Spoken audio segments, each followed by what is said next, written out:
नमस्कार दोस्तों, स्वागत है आपका हमारे YouTube चैनल में। दोस्तों, हमारी ऑनलाइन क्लास से जुड़े रहने के लिए सब्सक्राइब करें हमारे YouTube channel Chamunda study studio को और साथ ही बेल आइकन भी दबाएं ताकि आपके पास हमारा नोटिफिकेशन सबसे पहले पहुंचे। नमस्कार दोस्तों, तो आज की हमारी गणित शिक्षा शास्त्र और गणित शिक्षण विधियों की आज की हमारी दूसरी क्लास है। मित्रों, इससे पहले हमारी गणित शिक्षा शास्त्र की जो महत्वपूर्ण प्रश्नोत्तरी की क्लास है जो कि 30 प्रश्नों की हुई थी, वो एक क्लास और हो चुकी है मित्रों। तो आज हम दूसरी क्लास स्टार्ट करने वाले हैं और इसमें 31 से लेकर 60 तक हम यानी कि 30 प्रश्नों को हल करेंगे।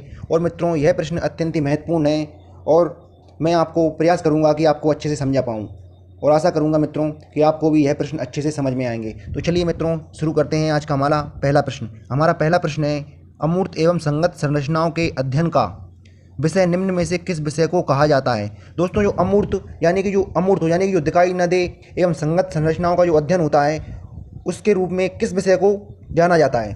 तो मित्रों, क्या उसे हिंदी को जाना जाता है, क्या सामाजिक विज्ञान को जाना जाता है, क्या कला को जाना जाता है, क्या गणित को जाना जाता है।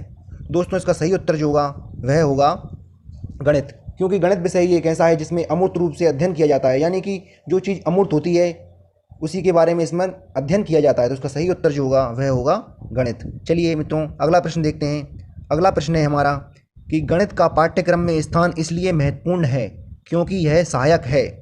तो दोस्तों, यह गणित का पाठ्यक्रम जो होता है वह इसलिए महत्वपूर्ण होता है क्योंकि वह सहायक होता है भौतिक विज्ञान के अध्ययन में। मित्रों, इसमें भी होता है रसायन विज्ञान के अध्ययन में, इसमें भी गणित का महत्वपूर्ण रोल होता है। सांख्यिकी के अध्ययन में इसमें भी होता है और इन सभी में मित्रों, तो इसका सही उत्तर जो होगा वह होगा ये सभी, क्योंकि गणित का जो पाठ्यक्रम होता है वह इन सभी विषयों के अंतर्गत यानी कि सभी विषयों के लिए लाभप्रद होता है। यह विषय एक ऐसा विषय है जो कि सभी विषयों के लिए अत्यंत महत्वपूर्ण माना गया है। तो इसका सही उत्तर जो होगा वह होगा ये सभी। चलिए दोस्तों, अगला प्रश्न देखते हैं। अगला प्रश्न है हमारा कि गणित पाठ्य पुस्तक की सामग्री का विकास किस रूप में होना चाहिए। दोस्तों, जो गणित का की जो पाठ्य पुस्तक की जो सामग्री होती है उसका विकास किस रूप में होना चाहिए। तो चलिए इसके ऑप्शन देखते हैं। अभ्यास रूप में, तर्क संगत रूप में, समस्याओं के रूप में या आधुनिक गणित के रूप में। तो मित्रों, जो इसका सही उत्तर जो होगा वह होगा तर्क संगत रूप में, क्योंकि जो गणित की पाठ्य पुस्तक की सामग्री का जो हम विकास करते हैं वह एक तर्क संगत रूप में करते हैं, ना कि अभ्यास के रूप में, ना कि समस्याओं के रूप में। मित्रों, वैसे अगर हम देखा जाए तो अभ्यास भी हम तभी कर पाएंगे जब हमारे अंदर तर्क शक्ति विकसित होगी, और समस्याओं का समाधान भी हम तभी कर पाएंगे जब हमारे अंदर तर्क शक्ति विकसित होगी। तो मित्रों, इसका सबसे मजबूत जो उत्तर होगा वह होगा तर्क संगत रूप में। चलिए अगला प्रश्न देखते हैं। दोस्तों, अगला प्रश्न है हमारा कि गणित की अच्छी पाठ्य पुस्तक के चयन के समय हमें किस बात पर ध्यान रखना चाहिए। तो दोस्तों, जो गणित की एक पाठ्य पुस्तक जो होती है उसका हमें चयन करने के लिए, यानी कि हम गणित की पाठ्य पुस्तक कैसी हो उसका चयन करने के लिए किन किन बातों का ध्यान अति आवश्यक है। तो देखते हैं। प्रश्नावली के सारे प्रश्न हल किए हों। मित्रों, ऐसा तो होना नहीं चाहिए कि प्रश्नावली के सारे प्रश्न हल किए हों, तो फिर बालक अध्ययन किसका करेगा। तो ये ऑप्शन तो गलत होगा। चलिए दूसरा ऑप्शन देखते हैं। पर्याप्त मात्रा में उदाहरण एवं प्रश्नावली में प्रश्न हो। मित्रों, वैसे ये उत्तर सही लग रहा है, इस पर एक बिंदु रख लेते हैं। चलिए अगला ऑप्शन देखते हैं। उदाहरण ज़्यादा और प्रश्नावली में प्रश्न कम हो। मित्रों, ऐसा भी नहीं होना चाहिए, ये भी गलत है। उदाहरण कम और प्रश्नावली में प्रश्न ज़्यादा हो, दोस्तों ऐसा भी नहीं होना चाहिए। तो मित्रों, इसका सबसे सटीक उत्तर जो होगा यानी कि सबसे अच्छा उत्तर जो होगा वह होगा पर्याप्त मात्रा में उदाहरण एवं प्रश्नावली में प्रश्न हों। तो इसका सही उत्तर जो होगा वह होगा ऑप्शन नंबर 2। चलिए अगला प्रश्न देखते हैं। अगला प्रश्न है हमारा कि विद्यालय पाठ्यक्रम में गणित का महत्व है। जो विद्यालय का पाठ्यक्रम होता है उसमें गणित का क्या महत्व है। तो देखते हैं इसके ऑप्शन। ज्ञान एवं कौशलों की प्राप्ति में इसमें भी होता है गणित पाठ्यक्रम का महत्व। बौद्धिक आदतों के विकास में, तो मित्रों इसमें भी होता है। वांछित दृष्टिकोण पैदा करने में इसमें भी होता है, और ये सभी। तो इसका सही उत्तर जो होगा वह होगा ये सभी। चलिए अगला प्रश्न देखते हैं। अगला प्रश्न है हमारा कि गणित शिक्षण में पाठ्य पुस्तक के द्वारा छात्र विषय वस्तु निम्न में से किसकी सहायता से युग्म बनाता है। यानी कि जो गणित शिक्षण में जो पाठ्य पुस्तक के द्वारा छात्र विषय वस्तु निम्न में से किसकी सहायता से युग्म बनाता है। क्या वह विषय वस्तु को एकत्रित करके युग्म बनाता है, क्या वह संगठित करके युग्म बनाता है, क्या वह व्यवस्थित करके युग्म बनाता है, या इनमें से कोई नहीं। तो मित्रों, इनमें से कोई नहीं वाला तो ऑप्शन ये तो गलत होगा ही। में से मित्रों ये तीनों ही ऑप्शन हो सकते हैं, लेकिन इसमें सबसे जो मजबूत उत्तर जो होगा हमें उसका चयन करना है। तो इसका सबसे मजबूत उत्तर जो होगा वह होगा संगठित करके, यानी कि जब हम किसी भी विषय वस्तु को जब संगठित कर लेते हैं, उसी के अंतर्गत मित्रों एकत्रित करना भी आ जाता है विषय वस्तु को, उसी के अंतर्गत व्यवस्थित करना भी आ जाता है। क्योंकि जो दोनों ऑप्शन नंबर 1 और ऑप्शन नंबर 3 वह जो ऑप्शन नंबर 2 जो है संगठित करके उसी में समाहित हैं, तो इसका सबसे अच्छा उत्तर जो होगा वह होगा संगठित करके। चलिए अगला प्रश्न देखते हैं। अगला प्रश्न है हमारा, गणित में से क्या गणित पाठ्यक्रम के उपागम हैं? जो गणित विषय जो होता है उसके पाठ्यक्रम के उपागम क्या हैं? क्रिया केंद्रित उपागम, अनुभव केंद्रित उपागम, विषय वस्तु केंद्रित उपागम, या ये सभी? तो दोस्तों जो गणित का पाठ्यक्रम के जो उपागम होते हैं वे क्रिया केंद्रित होते हैं, यानी क्रिया पर आधारित भी रहते हैं, अनुभव पर आधारित भी रहते हैं, विषय वस्तु केंद्रित भी होते हैं, यानी कि ये तीनों ही उत्तर सही हैं। तो इसका सही उत्तर जो होगा वह होगा ये सभी। चलिए अगला प्रश्न देखते हैं। अगला प्रश्न है हमारा कि गणित को पाठ्यक्रम में विशेष स्थान देने का प्रमुख कारण क्या है? यानी कि जो गणित विषय जो है उसे पाठ्यक्रम में एक विशेष स्थान दिया गया है, इसका प्रमुख कारण क्या है? चलिए देखते हैं। बच्चों में तार्किक दृष्टिकोण पैदा करना, ये भी होता है। बच्चों का सामाजिकरण करना, यह भी होता है। बच्चों के चरित्र का विकास करना, यह भी होता है, या ये सभी? तो मित्रों इसका सही उत्तर जो होगा वह होगा ये सभी। चलिए अगला प्रश्न देखते हैं। अगला प्रश्न है दोस्तों हमारा कि वर्तमान पाठ्यक्रम का दोष है, यानी कि वर्तमान में जो पाठ्यक्रम है उसका दोष क्या है? पुस्तकीय ज्ञान पर बल, मित्रों यह भी एक दोष है। विषयों में सह संबंध का अभाव, यह भी एक दोष है। लचीलेपन का अभाव, मित्रों यह भी एक दोष है। तो ये सभी ही इसके दोष हैं जो कि वर्तमान पाठ्यक्रम के जो दोषों के अंतर्गत आते हैं वह तीनों ही हैं। तो इसका सही उत्तर जो होगा वह होगा ऑप्शन नंबर 4। चलिए अगला प्रश्न देखते हैं। अगला प्रश्न है हमारा कि कक्षा में गणित शिक्षण के साथ साथ आयोजित की जाने वाली मासिक परीक्षाओं की आवश्यकता होती है।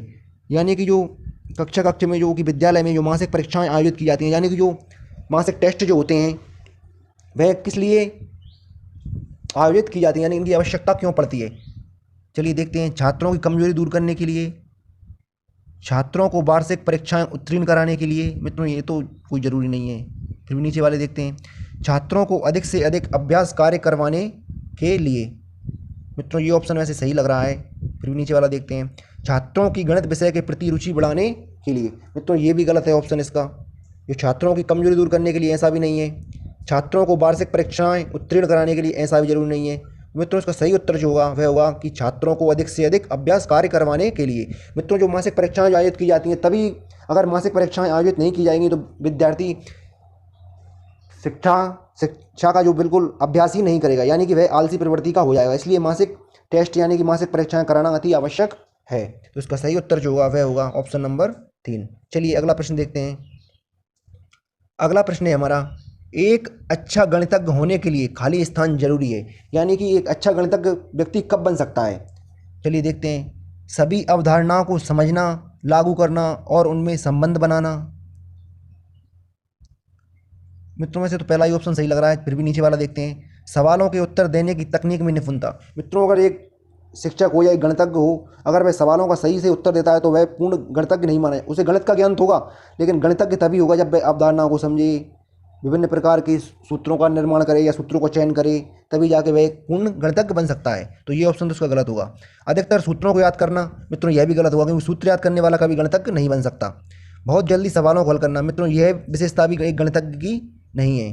तो मित्रों इसका सही उत्तर जो होगा वह होगा ऑप्शन नंबर 1, क्योंकि जब सभी अवधारणाओं को समझना, लागू करना और उनमें संबंध बनाना जब व्यक्ति सीख जाता है, तभी वह पूर्ण रूप से एक गणितज्ञ बन सकता है। चलिए अगला प्रश्न देखते हैं। अगला प्रश्न है हमारा कि गणित की पाठ्य पुस्तक का आवश्यक अंग है। यानी कि जो गणित की पाठ्य पुस्तक होती है उसका आवश्यक अंग क्या है? अवधारणाओं का स्पष्टीकरण, यह भी होना आवश्यक है। अवधारणाओं की क्रमबद्धता, मित्रों यह भी होना आवश्यक है। अवधारणाओं को व्यावहारिक जीवन से जोड़ना, यह भी होना आवश्यक है। तो मित्रों इसका सही उत्तर जो होगा वह होगा ये सभी, क्योंकि जो गणित की पाठ्य पुस्तक के आवश्यक अंग जो हैं वह ये तीनों ही हैं। यानी कि इसका सही उत्तर जो होगा वह होगा ऑप्शन नंबर 4। चलिए अगला प्रश्न देखते हैं। अगला प्रश्न है हमारा कि गणित के बेहतर होने के लिए एक व्यक्ति खाली स्थान आवश्यक है। यानी गणित के बेहतर होने के लिए एक व्यक्ति खाली स्थान आवश्यक है। कि गणित में यानी कि गणनाओं में प्रवीणता की या अमूर्त चिंतन और तर्क संगत विवेचन द्वारा समस्याओं को बनाने और उन्हें सूत्रबद्ध करने की। मित्रों में से तो यही ऑप्शन इसका सही लग रहा है। फिर भी अगला देखते हैं। सूत्रों को याद करने की, मित्रों केवल सूत्रों को याद करने से एक गणित के बेहतर होने की ज़रूरत नहीं है। हल को याद करने से, यह तो बिल्कुल ही गलत है। गणनाओं की प्रवीणता में केवल गणना करने से ही नहीं, तो इसका सही उत्तर जो होगा वह होगा ऑप्शन नंबर 2। चलिए मित्रों अगला प्रश्न देखते हैं। अगला प्रश्न है हमारा कि गणित की प्रकृति एवं संरचना में निम्नलिखित विशेषता नहीं है। यानी कि जो गणित की प्रकृति होती है और जो उसकी संरचना होती है, यानी कि उसकी बनावट जो होती है, उसकी निम्नलिखित विशेषता नहीं है, तो हमें नहीं वाली छांटना है। गणित की विषय वस्तु में सामंजस्यता है, या गणित की सभी शाखाओं का मूल आधार समुच्चय सिद्धांत भाषा है, गणित की भाषा सांकेतिक है। तो मित्रों सांकेतिक तो है, यह तो सही है। गणित के निष्कर्ष निश्चित एवं तर्क संगत होते हैं। मित्रों यह भी सही है। हमारे अगले 2 ऑप्शन बच रहे हैं, ऑप्शन नंबर 1 और ऑप्शन नंबर 2। इनमें हमें छांटना है कि गणित की विशेषता कौन सी नहीं है। गणित की विषय वस्तु में सामंजस्यता, तो मित्रों यह भी लगभग सही बात है। लेकिन जो गणित की सभी शाखाओं का मूल आधार समुच्चय सिद्धांत भाषा है, मित्रों गणित कोई सिद्धांत भाषा ऐसी इसकी विशेषता नहीं है, तो इसका सही उत्तर जो होगा वह होगा ऑप्शन नंबर 2। चलिए अगला प्रश्न देखते हैं। अगला प्रश्न है हमारा कि गणित विषय में होने वाली संक्रियाएं, गणनाएं एवं सिद्धांतों का अध्ययन यथार्थ में किस प्रकार की प्रक्रियाएं हैं। यानी कि जो गणित विषय में होने वाली संक्रियाएं, गणनाएं, सिद्धांतों का अध्ययन करना किस प्रकार की प्रक्रियाएं हैं। तो मित्रों इसका सही उत्तर जो होगा वह होगा मानसिक प्रक्रिया। क्योंकि मित्रों जो गणित की जितनी भी संक्रियाएं होती हैं, सिद्धांत होते हैं, वह मानसिक प्रक्रिया के अंतर्गत ही आते हैं। ना ही वह मौखिक होते हैं, ना ही वह लिखित होते हैं, और इनमें से कोई नहीं है, तो उसका ऑप्शन होगा नहीं। तो इसका सही उत्तर जो होगा वह होगा मानसिक। चलिए अगला प्रश्न देखते हैं। अगला प्रश्न है हमारा कि गणित शिक्षण में कौशलात्मक उद्देश्य के विशिष्टीकरण का उदाहरण है। यानी कि गणित शिक्षण में जो कौशलात्मक उद्देश्य का विशिष्टीकरण का उदाहरण है, यानी कि जिसमें कौशल को बढ़ावा दिया गया है। क्या वह गणना करने का तो कोई कौशल होता नहीं, निष्कर्ष निकालना यह भी नहीं हो सकता, इनमें से कोई नहीं, यह भी नहीं हो सकता। तो इसका सही उत्तर जो होगा वह होगा गणितीय आकृतियाँ बनाना। क्योंकि गणितीय आकृतियाँ बनाता है तभी वह एक कौशल का निर्माण करता है। तो इसका सही उत्तर जो होगा वह होगा गणितीय आकृतियाँ बनाना। चलिए अगला प्रश्न देखते हैं। अगला प्रश्न है हमारा गणित की भाषा का अंग है। यानी गणित की भाषा जो होती है उसका अंग कौन सा है। सूत्र मित्रों यह भी होते हैं, संख्या, संख्याचर यह भी होते हैं, संकेत यह भी होते हैं। तो इसका सही उत्तर जो होगा वह होगा ये सभी।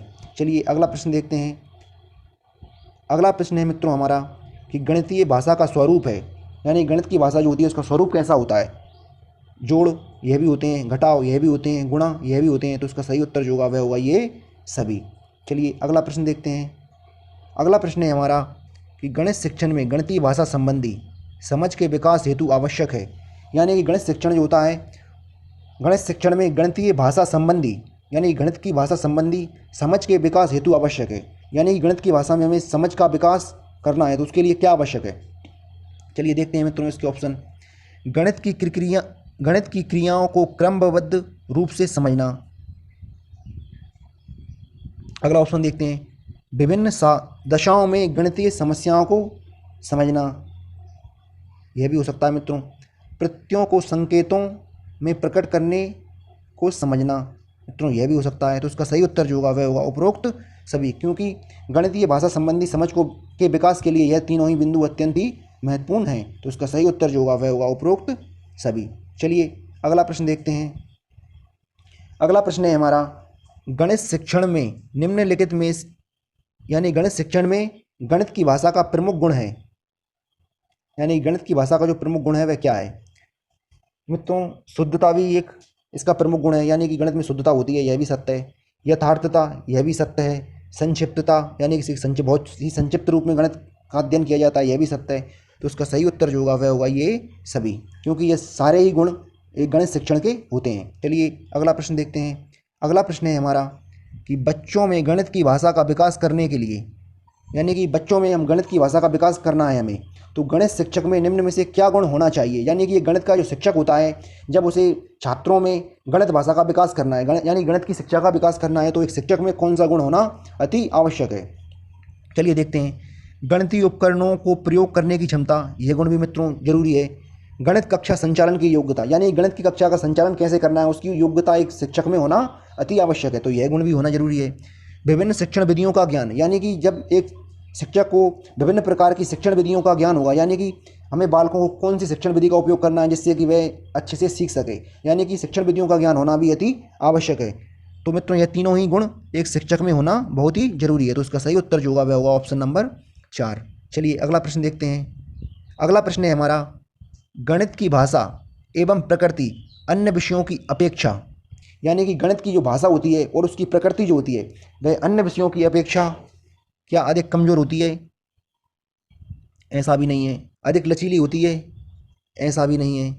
मित्रों इसका सही उत्तर जो होगा वह होगा अधिक सुदृढ़, क्योंकि गणित की जो प्रकृति होती है वह अत्यधिक ही सुदृढ़ होती है, यानी कि सर्वाधिक सुदृढ़ होती है। तो इसका सही उत्तर जो होगा वह होगा अधिक सुदृढ़।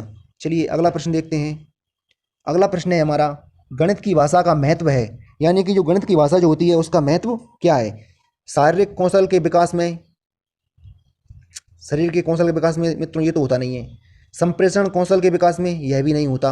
इनमें से कोई नहीं, यह भी नहीं होगा। तो इसका सही उत्तर जो होगा वह होगा तार्किक कौशल में, यानी कि जो तार्किक कौशल में यानी कि तर्क करने की शक्ति जो होती है वह गणित भाषा में सर्वाधिक होती है। तो इसका सही उत्तर जो होगा वह होगा ऑप्शन नंबर 3। चलिए अगला प्रश्न देखते हैं। अगला प्रश्न है हमारा कि गणित की भाषा में निम्नलिखित में से किसको सम्मिलित किया जाता है, यानी कि गणित की भाषा जो होती है उसमें किसको सम्मिलित किया गया है? गणितीय सिद्धांतों को, इनको भी सम्मिलित किया गया है, गणितीय संकेतों को भी सम्मिलित किया गया है, गणितीय पदों को भी सम्मिलित किया गया है। तो इसका सही उत्तर जो होगा वह होगा ये सभी, यानी कि जो तीनों ही पद हैं, यानी कि सिद्धांत, संकेत और पद, इन तीनों को ही गणितीय भाषा में सम्मिलित किया गया है। तो इसका सही उत्तर जो होगा वह होगा ऑप्शन नंबर 4। चलिए अगला प्रश्न देखते हैं। अगला प्रश्न है हमारा कि निम्नलिखित में से कौन से विकल्प में गणित की भाषा की झलक है, यानी कि निम्नलिखित जो नीचे 4 विकल्प दिए गए हैं उसमें कौन से विकल्प में गणित की भाषा की झलक दिखाई पड़ती है। चलिए देखते हैं। पहला ऑप्शन है राम और सीता जा रहे हैं, तो इसमें तो मित्रों गणित कहीं नहीं है। श्याम जोधपुर जा रहा है, इसमें भी गणित कहीं नहीं है। यात्रा के दौरान मीरा ने 10 किलोमीटर की दूरी पैदल तय की, तो मित्रों इसमें गणित है, क्योंकि यात्रा के दौरान 10 किलोमीटर आ रहा है और दूरी का जिक्र किया गया है, तो यानी कि इसमें गणित है। चलिए अगला ऑप्शन भी देख लेते हैं। श्याम और मोहन दोनों भाई हैं, तो इसमें भी मित्रों गणित नहीं है। तो इसका सही उत्तर जो होगा वह होगा ऑप्शन नंबर 3, क्योंकि जो गणित की झलक जिस ऑप्शन में है वह है यात्रा के दौरान मीरा ने 10 किलोमीटर की दूरी पैदल तय की।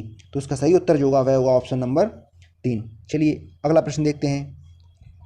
अगला प्रश्न है हमारा, गणित में प्रश्नों को हल करते समय आंकड़ों की शुद्धता बनाए रखने के लिए हल को लिखा जाता है, यानी कि जो गणित के प्रश्नों को हल करते समय आंकड़ों की शुद्धता, जब जिन आंकड़ों की शुद्धता बनाई जाती है उनको, यानी कि जब हम प्रश्नों को हल करते हैं तो उसे किस प्रकार लिखा जाता है। चलिए देखते हैं। किसी भी तरीके से, यह तो मित्रों होगा नहीं।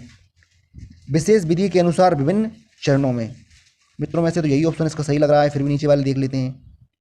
ज्ञात तरीके से, यह भी नहीं होगा। इनमें से कोई नहीं, यह भी नहीं होगा। मित्रों इसका सही उत्तर जो होगा वह होगा ऑप्शन नंबर 2, क्योंकि जब हम गणित शिक्षण में यानी गणित के प्रश्नों को हल करने की जब शुद्धता को बरकरार रखना चाहेंगे तब विशेष विधि के अनुसार विभिन्न चरणों में ही हम गणित के प्रश्नों को हल करेंगे, तभी से हम गणित के हलों में पूर्ण शुद्धता ला पाएंगे। तो चलिए अगला प्रश्न देखते हैं। अगला प्रश्न है हमारा, माप की अवधारणा विकसित करने हेतु, यानी कि जो माप की जो अवधारणा होती है उसको विकसित करने हेतु अपनाए गए निम्नलिखित कार्यों को क्रम से लगाइए।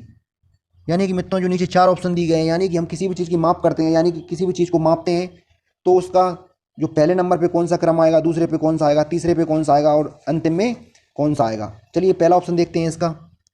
शिक्षार्थी लंबाई मापने के लिए मानक इकाइयों का प्रयोग करते हैं। मानक इकाइयाँ यानी कि सेंटीमीटर, मीटर, किलोमीटर, यानी कि जो मानक इकाइयाँ जो होती हैं उनका प्रयोग शिक्षार्थी लंबाई मापने के लिए करते हैं। चलिए दूसरा ऑप्शन देखते हैं।